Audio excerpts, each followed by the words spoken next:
राधे राधे।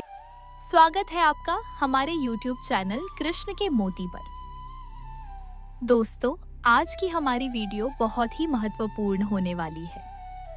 इस वीडियो को देखने के बाद पितृपक्ष से जुड़ी आपकी सारी शंकाओं का समाधान मिल जाएगा और इस साल के पितृपक्ष का महत्व भी पता चलेगा। इसीलिए वीडियो को अंत तक जरूर देखें। 1. 7 सितंबर से पितृपक्ष शुरू है। सैकड़ों साल बाद बना दुर्लभ महासंयोग। जाने क्या है ये महासंयोग? 7 तारीख से पितृपक्ष की शुरुआत हो रही है। कहते हैं कि सैकड़ों सालों में ही ऐसा खास संयोग बनता है जैसा इस बार बन रहा है। पितृपक्ष की शुरुआत होते ही चंद्र ग्रहण है और इसके पूरा होते ही सूर्य ग्रहण पड़ेगा। शास्त्रों में बताया गया है कि इस बार का ये संयोग बहुत दुर्लभ है। इसका असर ये होगा कि हमारे जीवन में जो भी पितृदोष का ग्रहण लगा हुआ है वह समाप्त हो जाएगा। लेकिन इसके लिए हमें पितरों का श्राद्ध, तर्पण और कर्तव्य पूरी श्रद्धा से करना होगा। पितृपक्ष में जो भी पुण्य का काम हम करते हैं, दान, पूजा, श्राद्ध या अन्नदान, वह सीधे हमारे पितरों तक पहुंचता है।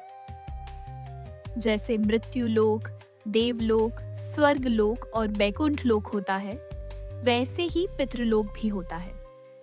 इस पितृलोक में हमारे पूर्वज रहते हैं। जब हम पुण्य का काम करते हैं तो उसका फल हमारे पितरों तक पितृलोक में पहुंचता है।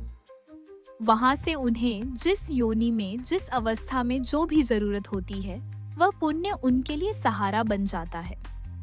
इसी वजह से पितृपक्ष में किया गया हर छोटा बड़ा पुण्य का काम हमारे पूर्वजों को शांति देता है और हमारे जीवन से दोषों को दूर करता है।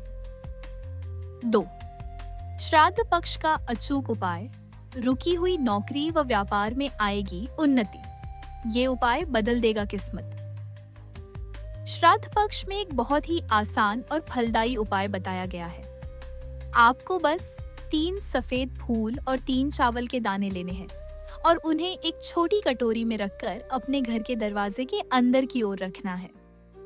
यह आप श्राद्ध पक्ष में किसी भी दिन कर सकते हैं, जब भी आपका मन करे। ये उपाय खासकर उन बेटों और बेटियों के लिए है जो प्रतियोगी परीक्षा दे रहे हो, नौकरी के लिए अप्लाई कर रहे हो, व्यापार व्यवसाय में मेहनत कर रहे हो लेकिन सफलता नहीं मिल पा रही हो, या लोन लेने की कोशिश कर रहे हो पर अड़चन आ रहे हो। जब आप ये उपाय करें तो तीनों फूल और 3 चावल के दाने रखते समय पितरों की तीनों बेटियों मैना, कन्या और कला का नाम जरूर लें। उसके बाद जिस बेटे या बेटी के लिए आप यह कर रहे हैं उसका नाम और गोत्र स्मरण करें। फिर उन फूल और चावल को लेकर मंदिर जाएं और पहले नंदी जी को स्पर्श कराएं। उसके बाद शिव जी की अशोक सुंदरी वाली जगह पर उन्हें समर्पित कर दें। इस तरह से किया गया यह उपाय पितरों की कृपा और भगवान शिव की आशीर्वाद दिलाता है और अटके हुए काम बनने लगते हैं। 3. पितरों को तृप्त करने के लिए ब्राह्मण की थाली में रखे ये खास व्यंजन। श्राद्ध पक्ष में ब्राह्मण को भोजन कराना बहुत जरूरी होता है।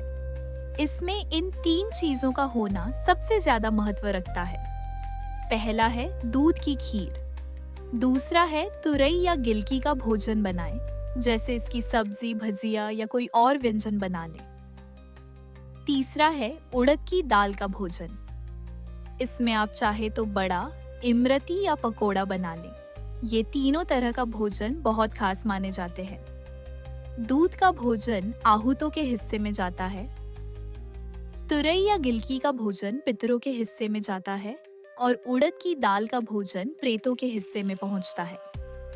इसीलिए श्राद्ध पक्ष में जब ब्राह्मण को भोजन कराया जाए तो इन 3 चीजों का भोजन जरूर शामिल करना चाहिए। 4.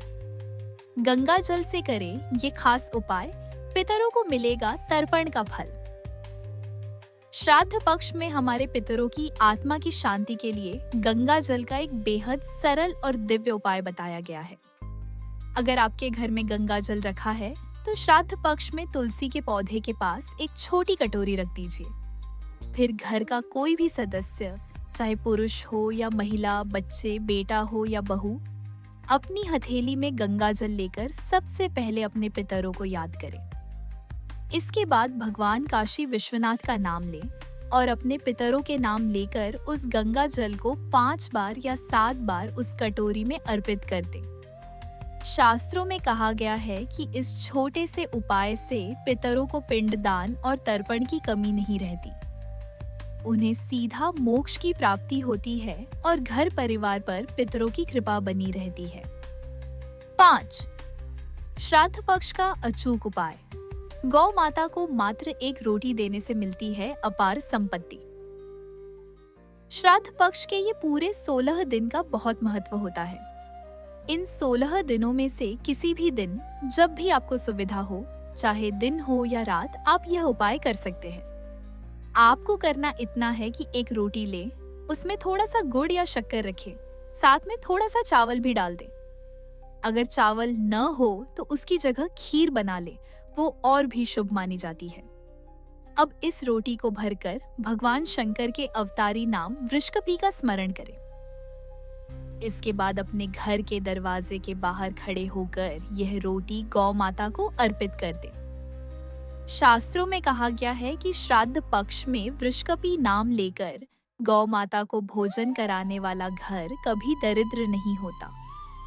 ऐसे घर में न तो धन की कमी आती है और न ही संपत्ति की। तो दोस्तों, आपको अपने पितरों को खुश करना है तो ये सब उपाय जरूर करें। राधे राधे। जय श्री कृष्ण।